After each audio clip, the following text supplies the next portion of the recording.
tous. Na ninawatakia neema na baraka Mwenyezi Mungu kwa kila mmoja asubuhi ya leo. Et je souhaite à tout un chacun de nous la bénédiction et la grâce de notre Dieu.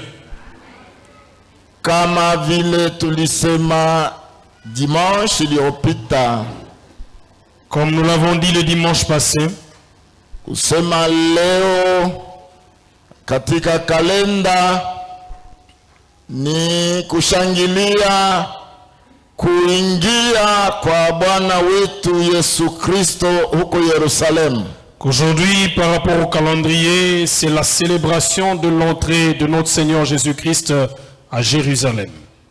Ukisoma Injili ya Yohana utaona Yesu alikuwa anaingia Yerusalemu, aliingia anarudia, lakini kwa wainjilisti watatu Yesu ndio ilikuwa safari yake kama ya kwanza na ya mwisho kwenda huko Yerusalemu. Si vous lisez dans Jean, Jésus faisait des entrées et sorties à Jérusalem, mais pour les trois évangélistes, et c'était la dernière entrée de Jésus en Jérusalem.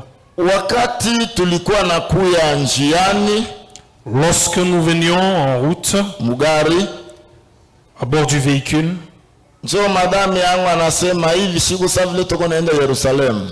Mon épouse m'a dit, c'est comme si nous allons à Jérusalem. Nous allons entrer à Jérusalem. J'ai dit oui.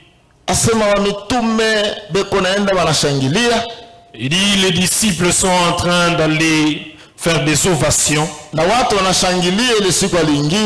Et les gens aussi ovationnaient l'entrée de Jésus le jour où il entrait. Mais lui-même, il allait et il savait que c'était son dernier voyage et on devait le livrer. Je vais mourir. Oui. Il entre à Jérusalem. Je veux que ce matin,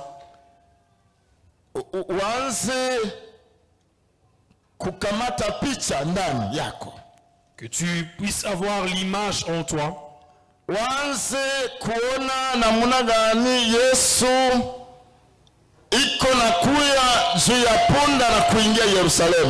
es en train de voir comment Jésus est sur l'agneau et il est en train d'entrer à Jérusalem. Sur le cheval. L'âne. Ah, non. C'est ça. Laisse que nous puissions lire. Nous allons lire deux passages. Chapitre 12. Le chapitre 12 de l'évangile selon Jean.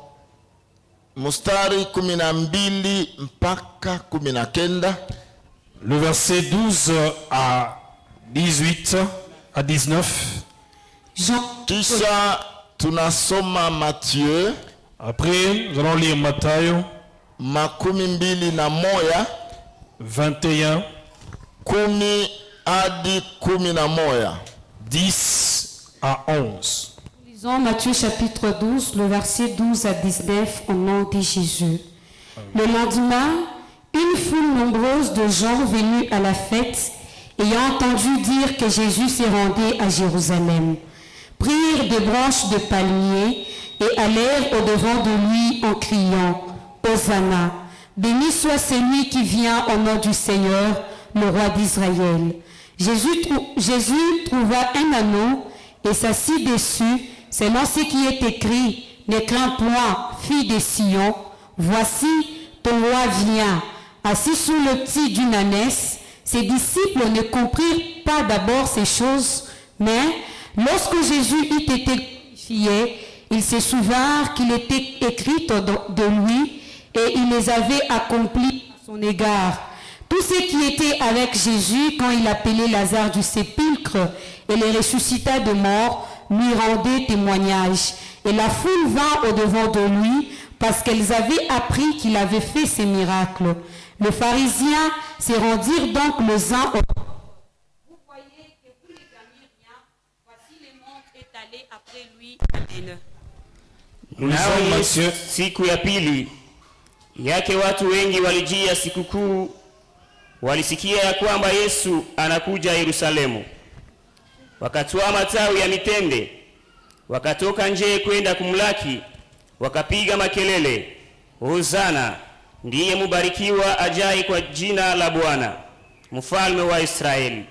Naye Yesu alikuwa amepanda mwana punda, akampanda kama vile ilivyoandikwa, usiogope binti ya Sayuni, tazama mfalme wako anakuja, amepanda mwana punda. Mambo hayo wanafunzi wake hawakuyafahamu hapo kwanza, lakini Yesu alipotukuzwa ndipo walipokumbuka ya kwamba imeandikwa hayo, na ya kwamba walimtendea hayo. Basi wakamshuhudia wale mkutano waliokuwapo pamoja naye alipomfufua Lazaro kutoka kaburini. Na kwa sababu hiyo mkutano walikwenda kumlaki, kwa kuwa wamesikia ya kwamba ameifanya ishara hiyo. Basi Mafarisayo wakasemezana wao kwa wao, mwaona kwamba haifai neno lolote? Tazameni, ulimwengu umekwenda nyuma yake. Matthieu chapitre 21, le verset 10 à 11, nous lisons au nom de Jésus. Lorsqu'il entra dans Jérusalem, toute la ville fut émue, et l'on disait, qui est celui-ci? La foule répondait, c'est Jésus, le prophète de Nazareth en Galilée. Amen. Hata alipoingia Yerusalemu, mji wote ukataruki. Watu wakasema, ni nani huyu? Makutano wakasema, huyu ni yule nabii Yesu wa Nazareti Galilaya. Amen. Amen. Mungu Baba, tunakushukuru kwa sababu ya mpango wako wa wokovu kwa ajili ya ulimwengu na kwa ajili ya wanadamu. Leo tuko tunakumbuka na kusherekea kuingia kwa huyo mwana wako Yesu Kristo aliyekuja ili aende atimilize mission ambayo ulimpatia. Acha asubuhi ya leo useme na kila mmoja, Yesu mfalme ambaye aliingia Yerusalemu. Tusaidie Bwana kwa wakati huu ambao tuna haja ya Roho wako Mtakatifu kutusaidia. Katika jina lako tunaomba. Amen. Amen. Tunasikia usomi. Nous avons suivi la lecture. Katika Yohana 12, dans Jean 12, tumesikia ya kwamba kesho yake. Nous avons suivi dire le lendemain. Mkutano mkubwa wa watu walikuja kwa sikukuu. Une foule nombreuse de gens est venue à la fête. Ile sikukuu ilikuwa ni sikukuu ya Pasaka. Cette fête, c'était la fête pascale. Katika ile sikukuu kubwa tatu kwa mwaka kwa Wayahudi, parmi les 3 grandes fêtes des Juifs de l'année, wote walikuwa naenda Yerusalemu. Tous se rendaient à Jérusalem. Ukisoma verse ya kwanza ya hiyo sura ya 12, si vous lisez le premier verset de ce chapitre 12, banasema siku sita mbele ya Pasaka, on dit 6 jours avant la Pâque, Yesu akafika Betania. Jésus arriva à Béthanie. Betania njo mule mwenye Lazaro alikuwa naishi, njo kule kwenye muujiza wa ufufuko wa Lazaro ulifanyikaka. Béthanie, c'est là que vivait Lazare et c'est là que a été produit le miracle de la résurrection de Lazare. Anaenda sababu alikuwa rafiki wa hiyo jamaa ya bwana Lazaro na Maria na Martha. Il est parti parce qu'il était ami à la famille de Lazare, Marie et Marthe. Sasa vile alikuwa ni rafiki, Biblia inasema bakamtengenezea chakula. Comme il était un ami, la Bible dit qu'on a préparé pour lui la nourriture. Na Lazaro mwenye alifufukaka alikuwa pale.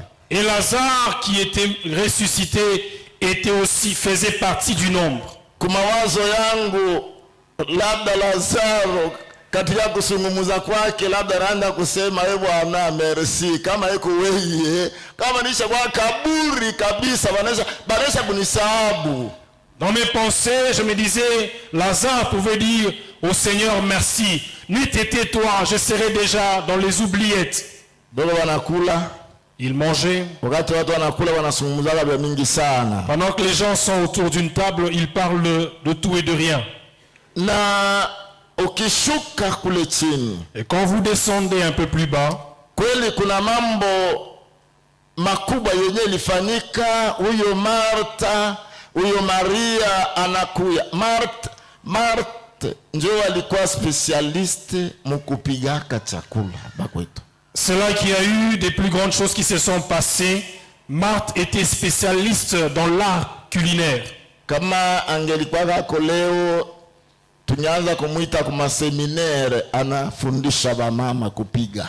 Si elle pouvait exister jusqu'à ce jour, on pouvait l'inviter au séminaire afin d'apprendre aux mamans comment préparer. Mais jusqu'à ce jour, il y a encore des Marthes qui existent. Celles qui sont prêtes pour préparer. Ce n'est pas mal. Nous avons des gens. Nous avons les diaconesses.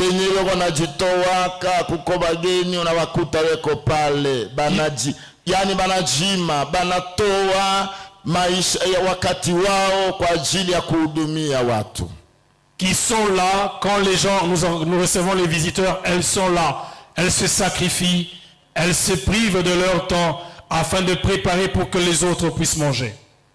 Ile saa Yesu eko Betania kunyumba yabo ya Lazaro na wengine na mitume yake alikuwa nabo pamoja. Lorsque Jésus était à Béthanie, à la maison de Lazare et les autres, il était aussi avec ses disciples. Maria anakuja. Marie vient. Na parfum. Avec le parfum. Il y a des parfums qui coûtent cher. Il est parfum, ilikuwa na bei kali sana. Ce parfum coûtait très cher. Anakuwa anamiminia Yesu kumiguu yake. Il vient oindre Jésus avec ce parfum à ses pieds. Nywele yake ndio anaanza kupanguza nayo kumiguu ya Yesu. Ses cheveux, elles utilisaient pour essuyer les pieds de Jésus. Nyumba yote inajaa harufu ya parfum. Toute la maison était pleine d'odeur du parfum. Moya kwa wanafunzi. L'un des disciples. Unajua hata mkanisa kuna batu wengine banakuwaka na roho ya Yuda. Vous savez, même à l'église, il y a des gens qui ont l'esprit de Judas. Benyewe kama munafanya kitu kizuri bo banaanza kuona mubaya. Ceux, quand vous faites quelque chose de bon, et ils le prennent sans mal. Yuda anasema Judas dit, hii parfum ya bei. Ce parfum qui coûte cher comme ça. Mbona banaimwangia tu inaenda bure tungeuzisha hayo kwa bei ya 300. Comment on l'a déversé comme ça? On pouvait vendre ça à 300 cycles. Ile bei yenyewe Yuda alisema Le prix que Judas a donné, ni salaire ya mtu moya, c'est le salaire d'une personne, bale benye banafanya kazi ya kulima. les cultivateurs, Ni kwamba ni bei ya mwaka mzima c'est-à-dire c'est le salaire de toute une année ya mtu moya. d'une seule personne. Njo anaona bei ya ile parfum, anasema ni kutupa. Ingelikuwa vizuri kupata ile franga kwenda kupatia ba maskini. Quand il considère l'argent, il dit que c'est beaucoup d'argent qu'on a jeté comme ça. On pouvait prendre ça, vendre le parfum et aller donner l'argent aux pauvres. Mais Biblia inasema hivi, Mais la Bible dit ceci. ana kusema kama alikuwa na roho ya kusaidia maskini, alikuwa kama mwizi. Ce n'est pas qu'il avait l'esprit de pouvoir aider les pauvres, il était un voleur. Juu ile yenye alikuwa anachunga franga. Ile sababu beko na tia franga, kumbe aranzaka kuchomona hamu. C'est lui qui était le trésorier. Pendant qu'on mettait l'argent dans la caisse, lui il soutirait de l'argent. Angewe mwenyewe wanakupatia kuchunga franga, usianze kuchomona hamo. Attention à toi à qui on confie le panier d'offrande. Ne faut pas soutirer de l'argent dedans. Haiko tu offrande, kama wanakwambia sasa wewe ndio unachungaka kesi. Ce n'est pas seulement les offrandes. Si tu es caissier, Banakuuliza ni ngapi, ase momisi yue, momishi kwa yake na kichwa kuyua iko ngapi? on te pose la question, nous avons combien d'argent dans la caisse? Tu dis, je ne sais pas, je ne retiens pas le montant. Usichomone. Ne soutire pas. Usichomone. Ne soutire pas de l'argent. Usichomone. Ne soutire pas. Kuko wengine anatoshaka sema mimi nitaja kurudisha. Il y a d'autres qui prennent et disent que je vais rembourser. Sasa utaja kurudisha na banakia kuko beko na besoin na hiyo franga leo, banakusitusha. Et quand tu dis que tu viendras retourner ou rembourser, on a besoin d'argent aujourd'hui. Na wewe kumbe ulisha kutosha ama aseme nitaja kurudisha. Et toi, tu as déjà soutiré, disons que je viendrai rembourser. Ndio ile saa wanakuambia wanakusitusha, wanasema pardon nani bon mwenyewe na mimi sichungake. Sasa anapatia tena mtu mwingine. Ule mtu mwingine na yeye hana ako. Et quand on vient te surprendre, tu dis que ce n'est pas moi qui garde. Je confie aussi la caisse à une autre personne. Cette personne n'est pas là. Mungu aturumie sana. Que Dieu nous pardonne. Sasa kwa mstari wa 9 Biblia inasema bale bote Bayahudi benye balisikia kama Yesu alikuwa Betania na wakaenda.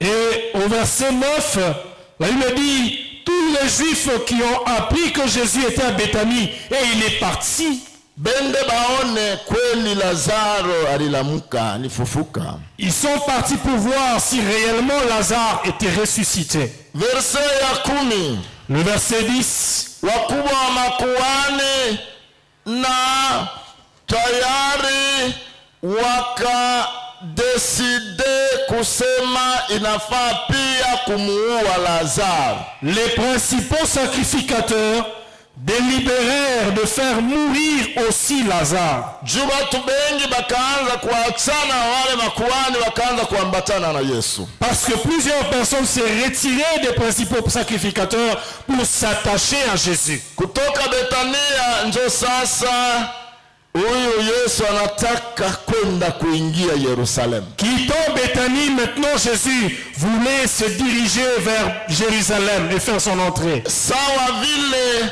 kwa Yerusalemu watu wengi walikuwa wanaisha kwenda huko, Parce que à Jérusalem, il y avait déjà une multitude de gens qui s'étaient déjà rendus.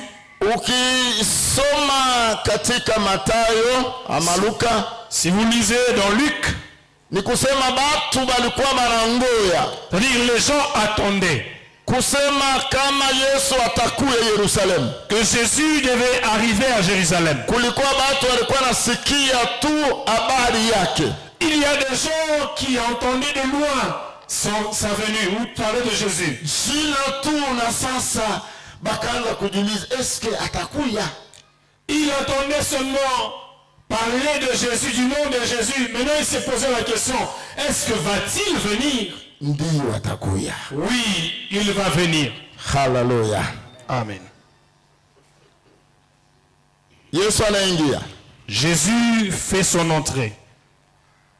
Na watu wakachukua mitende, Et les gens ont pris les rameaux. wakachukua matawi, Ils ont pris les rameaux. na wakaanza kwenda kukutana naye huyu Yesu Kristo. Et ils allèrent rencontrer Jésus-Christ. Anaingia.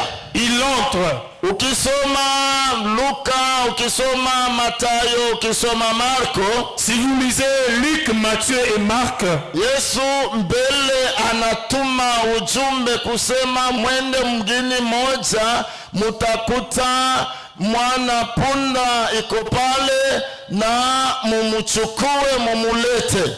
Jésus envoie les disciples pour dire, allez dans la ville, vous allez trouver une ânesse qui est là. Prenez-la et amenez-la moi.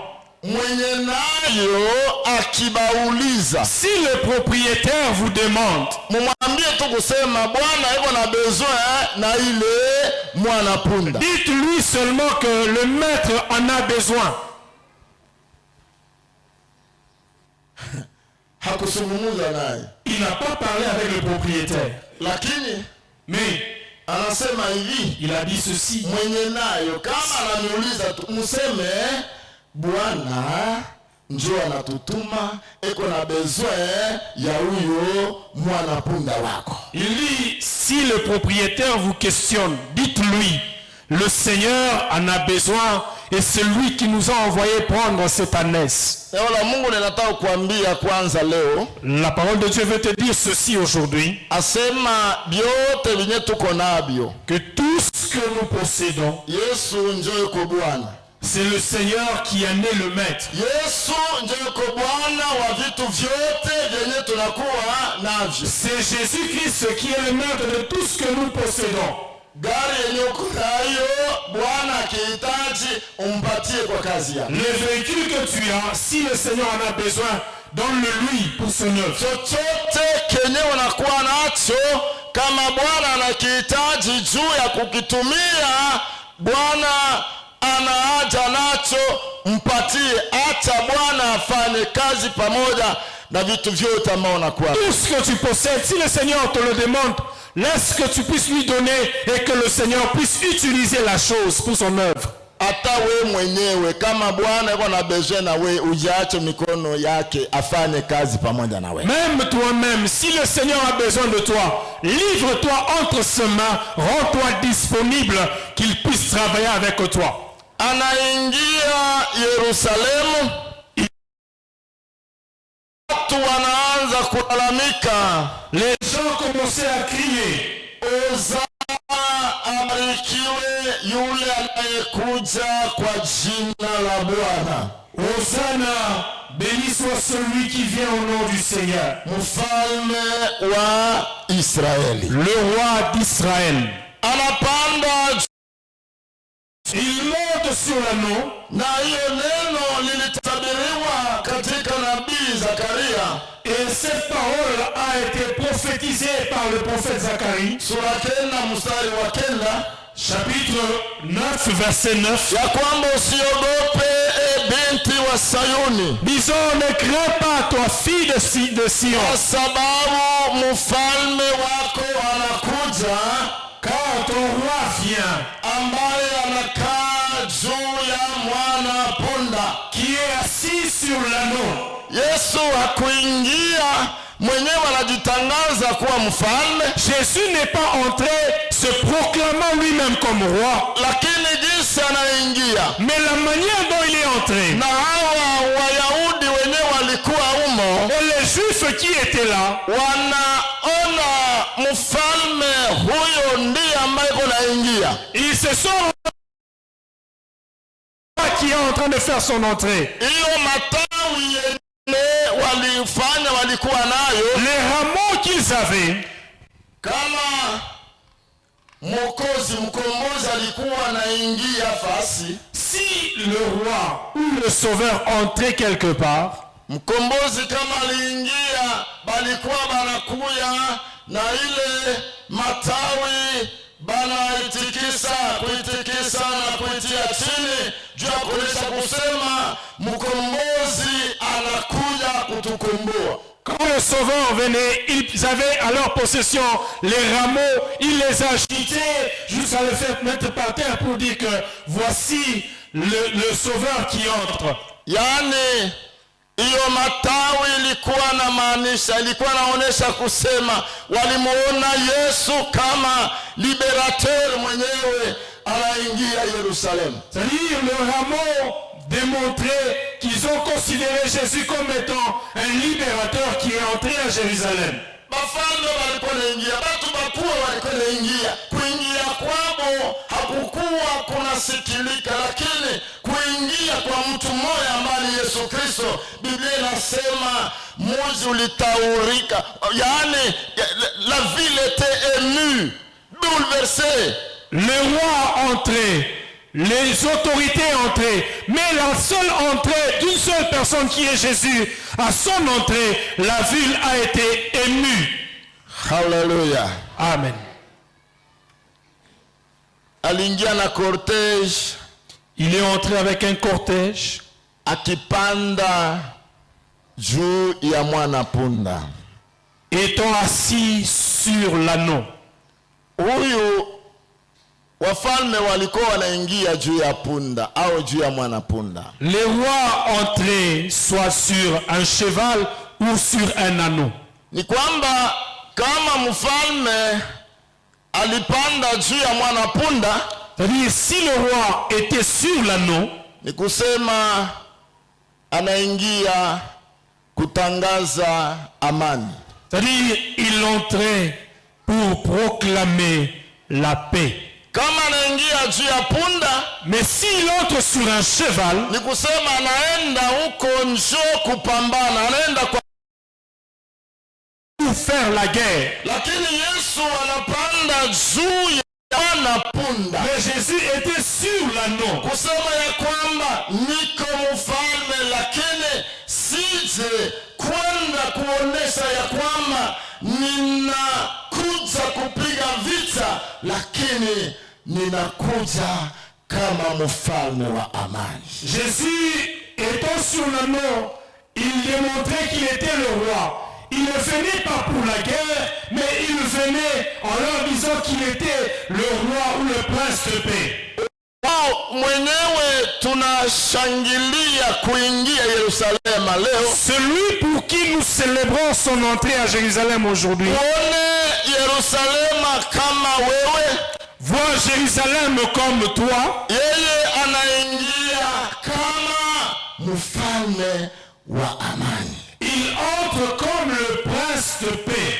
Na ninakumbuka katika kitabu cha Yohana 14 mstari 27, Je me rappelle dans Jean chapitre 14 verset 27, Yesu anasema, Jésus dit, ninawapa amani, je vous donne la paix. ninawachia amani. Je vous laisse la paix. Na anasema ninawapa amani. Et je vous donne la paix. Na anasema amani yenyewe ninawapa si kama vile ulimwengu unavyoleta. Il dit, la paix que je vous donne, c'est pas à la manière du monde que vous la donne. Mpendwa, Yesu Kristo aingie moyoni mwako kama mfalme wa amani. Bien-aimé, que Jésus-Christ entre dans ton cœur comme le prince de paix. Mpokee Yesu Kristo kama mfalme wa amani. Reçois Jésus comme le prince de paix. Mpokee kama mfalme wa amani. Reçois-le comme le prince de paix. Haleluya. Amen. Na huyu Yesu Et c'est Jésus, kama mfalme wa amani, comme le prince de paix, anaingia katika unyenyekevu wote. il entre dans toute humilité. Haje kama mfalme mwenye anakuya kupigana ama kupigana na watu, Il ne vient pas comme un roi qui vient livrer bataille, lakini kama mtu mwenyewe anaenda kugomboa nafsi. mais comme une personne qui va sauver les âmes. Tumesikia hawa Mayahudi wanasema, kumwisho asema hatulambukie kitu, batu wanaanza kumfuata njoo yeye. Et nous avons suivi vers la fin le juif dire que Nous ne voyons rien. Les gens ne suivent que lui. Na ndio sababu Yesu alikuja. Et c'est pour ça que Jésus est venu. Maana Biblia inasema tuliposoma vendredi, Car la Bible dit, nous l'avons lu le vendredi, anasema kwa kuwa mwana wa watu hakuja ili asaidiwe, lakini alikuja ili kusaidia. le Fils de l'homme n'est pas venu pour être servi, mais il est venu pour servir. Na kutoa uzima wake kama ukombozi wa watu wengi. Et donner sa vie comme une rédemption de plusieurs personnes. Anaingia Il entre huko Yerusalemu à Jérusalem kama mfalme ambaye anakuja kugomboa nafsi ambayo ilifungwa katika utumwa. comme le roi qui vient délivrer les âmes qui étaient dans la servitude. Anatawala kwa amani. Il règne dans la paix. Yeye mpole, Il est doux. yeye ambaye aliingia Yerusalemu Lui qui est entré à Jérusalem, hakukuwa na mavazi ya kifalme. il n'avait pas des habits royaux. Aliingia kama mtu simple, lakini kumbe ni mfalme mwenyewe aliingia. Il est entré comme un homme simple, mais cependant il était un roi. Katika Mathayo 21 Dans Matthieu chapitre 21, ile 10 hadi 11 le 10e verset et le 11e verset, tumesikia Yesu anaingia. nous avons écouté que Jésus est entré. Batu banashangilia kwa maajabu, yani vile ya Yerusalemu. Les gens ont ovationné d'une manière que personne ne pouvait comprendre, c'est-à-dire la ville de Jérusalem, Yani inawaka moto. elle était en feu. Batu yote beko wanakimbilia. Batu wanakimbia. Uko nakimbia nini? Tout le monde a couru. On posait la question, pourquoi tu cours? Asema ule Yesu mwenyewe tunasikiaka. Il dit, Jésus que nous entendons, Anaingia. il vient d'entrer. Nenda nikamuone. Je vais le voir. Hallelujah. Amen. Ulizo inaulizwa. Une question est posée. Qui est cet homme? Ni mtu gani huyu? Hallelujah. Amen. Ni mtu gani huyu? Qui est cet homme? Mwenye batu weko wanakimbia baende wamuone. Pour qui les gens accourent pour aller le voir? Ni nani huyu? Qui est-il? Hallelujah. Amen. Asema On dit, ni nabii. c'est le prophète. Nabii wa Nazareti, Le prophète de Nazareth mtu wa Galilaya. en Galilée. Huyu ni mtu gani? Qui est cet homme? Wakati ndio wanalalamika Hosana, Hosana, Hosana, Lorsqu'il criait Hosanna, Hosanna, Hosanna. hii neno Hosana inamaanisha mwokozi, mkombozi, sauveur. Hosanna veut dire le sauveur, Mkombozi, le rédempteur. Dora ingia ndio wanatapa. Mwokozi, mwokozi, mwokozi, Ils sont mwokozi. en train de crier Sauveur, Sauveur, Sauveur. Ni nani huyu basi Bwana? Qui est-il cet homme? Ni mwokozi. C'est le sauveur. Hallelujah. Amen.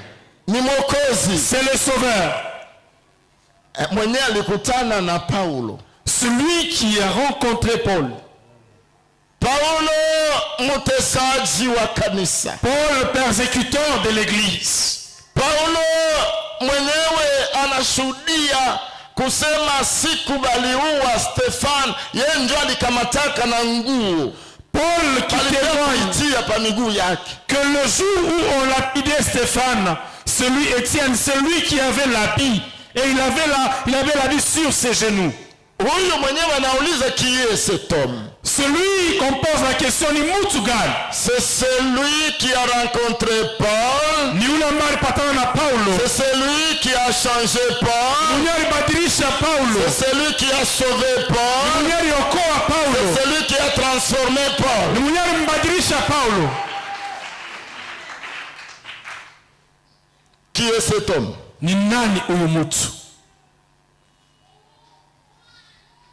Huyu mtu, cet homme, ni mwenyewe anakuwa chemchemu. Il est la source ya uzima, de vie. mwenyewe na maneno ya uzima. Celui qui a les paroles de vie. Yesu anamwambia, Jésus lui dit, mimi ni mkate, je suis le pain. Kama mtu akinikula mimi atapata uzima. Si quelqu'un me consomme, il aura la vie. Na mwenye atakunywa damu yangu atapata uzima. Et celui qui boira mon sang aura la vie. Na njoo wabote banasema no, koma ye anatuona sisi tunakudaka nyama ya batu, anatuona sisi tunakunywa damu ya watu, ale banamwacha wanaanza kwenda. Et les gens se sont dit comment? Ils pensent que nous sommes des cannibales et ils l'ont laissé, ils sont partis. Anamuuliza Petro. Il pose la question à Pierre. Hamwende. Vous ne partez pas? Petro anasema tuende wapi? Pierre lui dit, où irons-nous? Wewe una maneno ya uzima. Tu as les paroles de la vie. Qui est cet homme? Ni mtu gani huyu? Ni mtu mwenye ana maneno ya uzima. C'est cet homme qui a les paroles de la vie. Ana maneno ya uzima. Il a les paroles de la vie. Twende kwa nani? Irons-nous à qui irons-nous? Ndiko ambako tutaenda. Où est-ce que nous allons partir? Kwenda kwa Yesu. Allez à Jésus. Ana maneno ya uzima. Va à Jésus, il a les paroles de vie. Huyo mtu ni nani? Qui est cet homme? Huyo mtu ndio mtu mwenyewe anakuwa anaponesha magonjwa mbalimbali. Cet homme est celui-là qui guérit différentes maladies. Huyo wa miaka 38 mbele ya kisima. La personne de 38 ans devant la piscine. Ego na chungaka. Nani atamtumbukiza mshimo? Elle attendait. Tumbukiza mkisima. Qui va la jeter ou la plonger dans la piscine? Qui? Miaka 38 ans.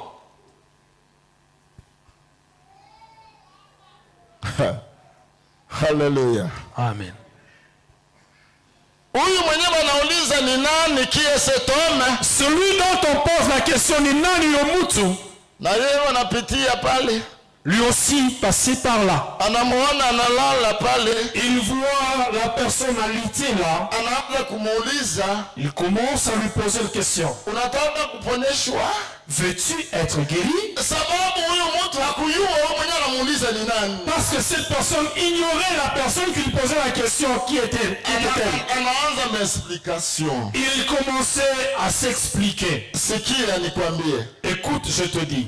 Huyo ni nani? Qui est cet homme? Il n'a besoin d'explication. Il n'a pas besoin de nous faciliter. Il a besoin kumwexplique. Hahitaji mfasirie. Na kumwisho kumwexplique, unaanza kwenda kutompola na kusema ya mubaya. Et après les explications, tu vas commencer à murmurer et parler en mal.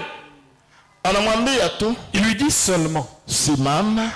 Lève-toi. Beba kigodoro yako. Prends ton lit. Na uanze kwenda. Et marche. Alléluia. Amen. Qui est celui-ci? Qui est cet homme? Ni nani huyo mtu? Yeye njo mwenyewe analamushaka ba 38 ans. C'est celui qui relève les gens de 38 ans. Anasimama na kutembea. Les personnes se tiennent debout et marchent. Wanaanza kumuuliza. On lui pose la question. Ona leo ni siku ya Sabato. Comment aujourd'hui c'est le jour du sabbat? Unabeba ile nani? Kile ukitaye wewe Tu prends ton lit. Sasa anasema hivi. Maintenant dis ceci. Ule mtu mwenyewe aliniambia nisimame. La personne qui m'a dit lève-toi. Mwenyewe aliniambia nibebe. C'est celui-là qui m'a dit de prendre ce lit. Simuyue ni nani? Je ne connais pas qui est-il. Ule mwenyewe aliuliza qui est cet homme? C'est celui-là qu'on a pensé ni mtu gani huyo. Haleluya. Amen. Njoo ule C'est celui-là. Yesu Kristo, Jésus-Christ. mfalme wa wafalme. Le roi des rois. Qui est cet homme? Ni mtu gani huyu? Mwenye alifufua Lazaro? C'est celui qui a ressuscité Lazare. Siku ine mukaburi. 4 jours dans la tombe. Il y a une vidéo qui passe sur WhatsApp ces jours-ci. Ya pasteur moi banasema ni hapa Lubumbashi. D'un pasteur, on dit que c'est ici à Lubumbashi. Mwenye wanapatana na Mkristo wake mkanisa. Ils se sont convenus avec son chrétien ou son fidèle à l'église. Asema mtoto yako. Ils disent que c'est ton enfant. Bampatie dawa ya busingizi. Qu'on lui donne un somnifère. Baseme anakufa. Qu'on dise qu'il est mort. Baende naye kusimetiere.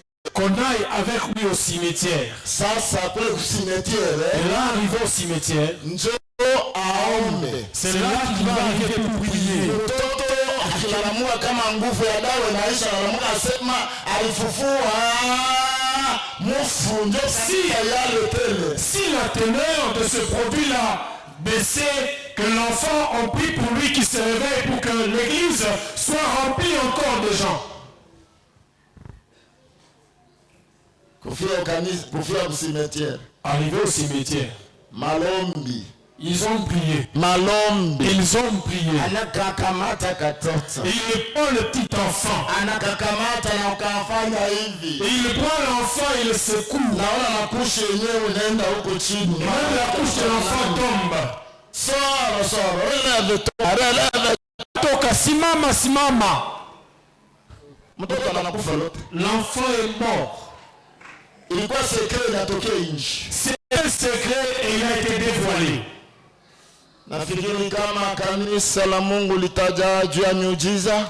Je pense que si l'église de Dieu va se remplir à cause des miracles, muujiza wa kwanza ni watu waokoke wamjue Yesu Kristo. Le premier miracle, c'est que les gens soient sauvés et qu'ils connaissent Jésus-Christ. Yesu alifanya miujiza kwa sababu ya kuonesha ukuu wa Mungu na kusema ya kwamba ana uwezo katika yote. Jésus a fait des miracles pour montrer la grandeur de Dieu et disant qu'il a toute puissance. Lazaro siku ine mukaburi. Lazare 4 jours dans la tombe. Yesu anafika. Jésus arrive. Anasema twende kutuburi. Il dit allons à la tombe. Banaenda ukaburi. Ils sont partis au sépulcre. Batu wanazunguka tuone nini atafanya. La foule était là, curieuse pour voir ce qu'il ferait. Tuone denyewe atafanya. Nous allons voir ce qu'il va faire. Na badala yake wenyewe hawakuamini. Et même ses sœurs, elles n'avaient pas confiance. Banasema basifungule hii siku ine anesha kuoza. Elles ont dit qu'on ne puisse pas rouler la pierre parce que ça fait 4 jours, ils sont déjà. Habakumuyua ni nani? Ils ne connaissaient pas qui était-il. Hawakumuyua ni nani? Ils ne connaissaient pas qui était-il. Yesu anafanya sambla yenyewe alikuwa anamwambia. Jésus fait semblant, abstraction de ce qu'on lui disait. Tosha jiwe. Ôtez la pierre. Banatosha jiwe. Ils ont ôté la pierre. Banaanza kuangalia atafanya nini. Ils regardaient maintenant, que va-t-il faire? Yesu anasema Lazaro. Jésus dit Lazare. Lazare. Allez lamuka. Sors. Lamuka. Sors. Lazaro yule. Lazare est là. Lamuka. Il se lève. Na watu wakaanza kujiuliza. Les gens commencent à se poser la question. Qui est cet homme? Ni Bwana wa mabwana. C'est le Seigneur des Seigneurs. Kuna uwezo hata juu ya mauti. Il a le pouvoir même sur la mort. Ana uwezo hata juu ya kifo. Il a le pouvoir même sur la mort. Anakutana na jeneza ya huyo mwanamke mjane. Il s'est rencontré avec le cercueil de la veuve de Naïm. Beko naenda kuzika huyo mtoto. On partait enterrer l'enfant. Jésus lui aussi allait. anasema Yesu akasikia huruma. Jésus eut compassion. Yesu akasikia huruma. Jésus eut compassion. Akasema msimame. Il dit, arrêtez-vous. Watu wanaanza kujiuliza. Les gens se posaient la question. Nini yeye anataka kufanya? Qu'est-ce qu'il va faire cet homme? Nini anataka kufanya yeye Mungu? Que va-t-il faire cet homme? Anasema simama. Il dit, arrêtez-vous. Simama. Arrête-toi. Akaweka mkono. Il met la main sur le cercueil. Il dit, Amka. lève-toi. Kijana. Jeune homme. Amka. Il s'est levé. Oh, haleluya. Amen. Na watu wakaanza kujiuliza. Ni nani? Se sont posé la question, qui est-il?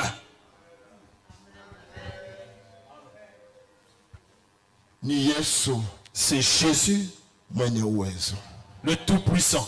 Wapendwa, Bien-aimés, tuko na neema nous avons la grâce kupata huyu mwenyewe ana uwezo juu ya mambo yote, huyu Yesu Kristo. d'avoir celui qui a le pouvoir sur toutes choses, qui est la personne de Jésus-Christ. Ameingia Yerusalemu. Il entre à Jérusalem. Aingie ndani mwako. Qu'il entre en toi. Sikuingia atoke. Il ne faudrait pas qu'il entre pour sortir, Aingie mais qu'il entre na abaki maisha yako yote ndani mwako. et qu'il demeure dans toute ta vie en toi. Huyu Yesu ni nani? Qui est ce Jésus? Tunataka asubuhi ya leo Nous voulons que ce matin, afanye kitu katika maisha yako. qu'il fasse une chose dans ta vie. Afanye kitu katika maisha yako. Qu'il fasse quelque chose dans ta vie. Tusimame wapendwa. Tenons-nous debout, bien-aimés, Tupate muda kidogo. qu'on ait un peu de temps. Muda kidogo Un peu de temps. tumwambie yale ambayo tunakuwa nayo. Disons-lui ce que nous avons comme problème. Ni Bwana wa amani. Il est le Seigneur, le Prince de paix. Kama uko mgonjwa, Si tu es malade, tunataka leo nous voulons qu'aujourd'hui, hivi tumesherekea kuingia kwake Yerusalemu. comme nous célébrons son entrée à Jérusalem, Leo aujourd'hui, akuguse. qu'il te touche. Akuguse. Qu'il te touche. Una shida yako. Tu as ton problème, Akuguse. qu'il te touche. Unakosa amani. Tu manques la paix, Akupe amani. qu'il te donne la paix. Unasumbuka kusumbuka. Tu souffres amèrement, Akusaidie. qu'il Ambie moya kidogo na tuingie katika maombi. ainsi que nous entrons en prière. Maombi ambayo utaomba La prière que tu vas faire, ni kumwambia Bwana, c'est dire au Seigneur, Bwana, Seigneur, fanya kitu kikubwa katika maisha yangu. fais une grande chose dans ma vie. Kama ni magonjwa mwambie akuguse. Si tu es malade, dis-lui de te toucher. Kama ni shida ambayo unakuwa nayo mwambie Bwana, kumbuka, tatua shida yangu, nipate jibu katika mahitaji yangu na shida. C'est une difficulté que tu as, dis-lui Seigneur, donne-moi solution à cette difficulté dans ma vie. Jésus. Anaweza, anaweza, anaweza Jehova. Haleluya. Anaweza, anaweza.